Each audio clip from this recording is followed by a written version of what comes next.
नमस्कार दोस्तों, परिजात एकेडमी में आपका स्वागत है। शिक्षक भर्ती जो वर्ग 3 का पेपर होने वाला है, उसके लिए हमने एक सीरीज चलाई थी, जिसका कल एक पार्ट मैंने अपलोड कर दिया था। आज उसका दूसरा पार्ट पढ़ने जा रहे हैं। आप लोग चैनल को सब्सक्राइब कर लें, लाइक कर लें और शेयर कर दें। टॉप 50 क्वेश्चन इसमें कराए जाएंगे, जो आपको सीधे पेपर में संख्या बदल के देखने को मिलेंगे। ये सब प्रीवियस ईयर के क्वेश्चन हैं, उसी बेस पे क्वेश्चन तैयार किए गए हैं। ज़्यादा समय न लेते हुए चलिए हम शुरू करते हैं। कल हमने पूरक कोण के बारे में पढ़ा था, आज हम पढ़ेंगे संपूरक कोण के बारे में। संपूरक कोण और पूरक कोण। संपूरक कोण, जैसे पूरक कोण में हम 90 में जो संख्या रहती है उसको घटा देते हैं तो पूरक कोण आ जाता है। इसी प्रकार संपूरक कोण में हमको 180 में घटाना पड़ेगा। 70 को घटा देंगे तो 110 आ जाएगा। इसी का अगर पूरक कोण निकालना हो तो क्या करते हैं, इसमें 90 में 70 को घटा देंगे तो 20 आ जाएगा। एक और एग्जाम्पल से समझते हैं। अगर 70 की जगह मान लीजिए 60 होता तो क्या करते हैं, तो संपूरक कोण में 180 में 60 को घटा देते तो कितना आता, 120। अगर पूरक कोण निकालना होता तो क्या करते, 90 में 60 को घटा देते तो आ जाता 30। ये हो गया आपका पूरक कोण जो हमने कल पढ़ा था, और ये आज होगा संपूरक कोण। पुराना रिवीजन करते रहिएगा। और इसी अगर PDF चाहिए होगा तो परिजात एकेडमी नाम से टेलीग्राम है, इस वीडियो के डिस्क्रिप्शन में उसको लगा देंगे, आप वहाँ से ज्वाइन हो सकते हैं। तो चलिए अगला सवाल करते हैं। 80 डिग्री का पूरक कोण तथा संपूरक कोण का अनुपात बताइए। 80 डिग्री का है तो सबसे पहले हम पूरक कोण निकालेंगे। पूरक कोण निकालने के लिए क्या करेंगे, 90 में 80 घटा देंगे, ये आ जाएगा पूरक कोण। अब संपूरक निकालने के लिए क्या करेंगे, 180 में 80 घटा देंगे, तो यहाँ घटाएंगे तो 90 में 80 तो कितना आएगा, 10। और यहाँ घटाएंगे तो आएगा 100। हमसे पूछा क्या गया है, पूरक कोण तथा संपूरक कोण का अनुपात। तो यहाँ पूरक का मान आया 10 और संपूरक का मान कितना आया, 100। ये हुआ आपका आंसर। इसी प्रकार हल करना, कोई भी संख्या बदल दीजिए। 80 जगह मान लीजिए 70 रख देते हैं तो पूरक कोण कितना आएगा, 90 में 70 घटेगा तो 20। और संपूरक कितना आएगा, 180 में 70 घटेगा तो 110। तो अनुपात क्या होगा पूरक और संपूरक का, 20:110। आज हम नंबर सिस्टम को वो टॉपिक पढ़ेंगे जो पेपर में हर हाल में आएगा ही। अब एक क्वेश्चन कहीं नहीं गया इस टॉपिक से। तो आइए हम निकालना सीखते हैं इकाई का अंक। क्वेश्चन नंबर 7 में इकाई का अंक कैसे निकालते हैं, देखिए। सबसे पहले आपको क्या करना है, 4 गुणे 8, इकाई से गुणा करना है। इसका इकाई ये, इस संख्या की इकाई ये, इस संख्या की इकाई ये। 4 गुणे 8 तो कितना आएगा, 32। 32 आया। तो इसका इकाई अंक ले लीजिए आप, तो 2।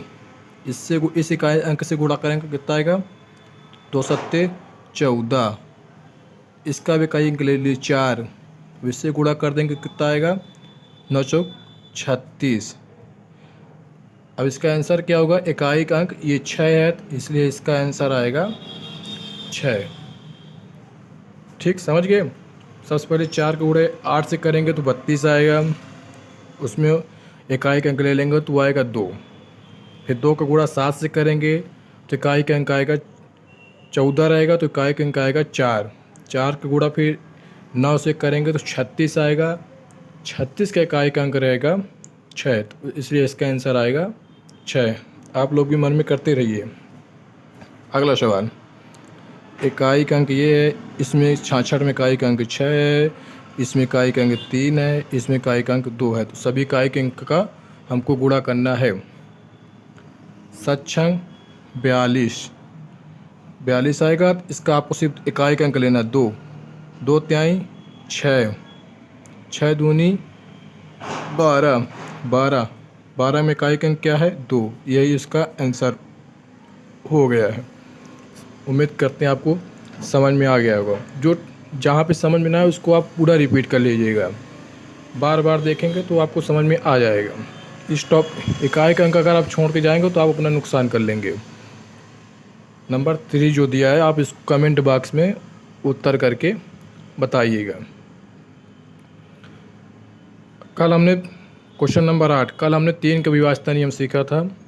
आज हम सीखेंगे 2 और 4 का विभाज्यता का नियम। सबसे पहले हम 2 का सीखते हैं।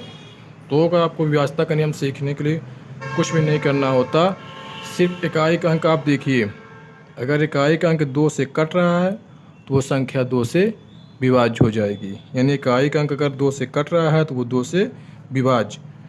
ये 2 से 2 कट रहा है इसलिए 832 पूरी तरह 2 से कट जाएगी।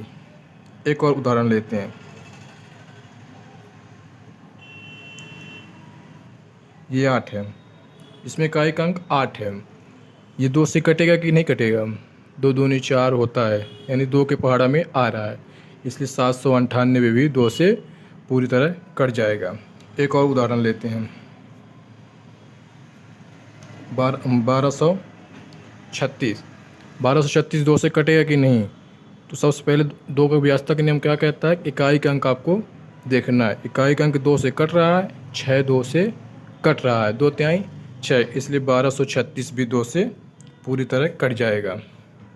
एक एग्जाम आपको देते हैं, आप इसको घर से करके बताइएगा कमेंट में कि 2 से कटेगा कि नहीं। ठीक, चलिए अब हम देखते हैं 4 का। 2 का आपने पढ़ा, 2 में इकाई का अंक देखते हैं। 4 में क्या देखेंगे? इकाई और दहाई दोनों। अगर लास्ट के 2 अंक 4 से कट रहे हैं तो वो संख्या पूरी तरह 4 से कट जाएगी। तो 28 4 के पहाड़ा में आती है, 7 चौक 28, इसलिए 4 से पूरी तरह ये कट जाएगी। मतलब अगर लास्ट के 2 अंक 4 से पूरी तरह कट रहे हैं तो वह संख्या 4 से पूरी तरह विभाज्य हो जाएगी। एक और एग्जाम्पल से समझते हैं।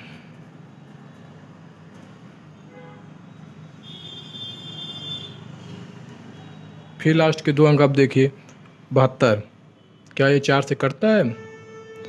18 चौक 72, यानी इन 2 संख्याओं को, लास्ट के 2 अंकों को देखना है। ये भी 4 से पूरी तरह कट रही है। ये हो गया 4 का विभाज्यता का नियम। एक मैं आपको देता हूँ, आप इसे घर से कमेंट में ज़रूर करके बताइएगा। क्या ये संख्या 4 से कटेगी कि नहीं? ठीक है, अभी ये चैनल नया है, अभी तक मैं ऑफलाइन पढ़ाता था। आपको हमको हेल्प ही हो सकता है। आप चैनल को सब्सक्राइब करें, कमेंट करें और शेयर करें, और जो भी कमी हो उसको कमेंट में ज़रूर बताएं। और हमारे टेलीग्राम से डिस्क्रिप्शन में परिजात एकेडमी नाम से टेलीग्राम है, वहाँ पे ज़रूर ऐड हो जाएं, जैसे ये PDF आपको समय रहते मिल जाए। और इस टाइप के क्वेश्चन जितने हैं, ये मैं तो इस तरह आपको 50 क्वेश्चन कराऊँगा। आपको 50 टाइप सीख के जाननी है। 20 में से 15 से 16 क्वेश्चन आपको इसी टाइप के मिलेंगे। जिनका मैथ कमज़ोर है वो विशेष ध्यान दें अंतिम के दिनों में। ज़्यादा पढ़ने के चक्कर में ना पढ़ें, वो पढ़ें जो पेपर में बार बार आता है, जिससे आपका फ़ायदा हो सके। चैनल को सब्सक्राइब करें, और आपको लगता है कहीं सुधार की आवश्यकता है तो कमेंट ज़रूर करें। अपने दोस्तों को भी बताएं जिनका मैथ कमज़ोर है। धन्यवाद।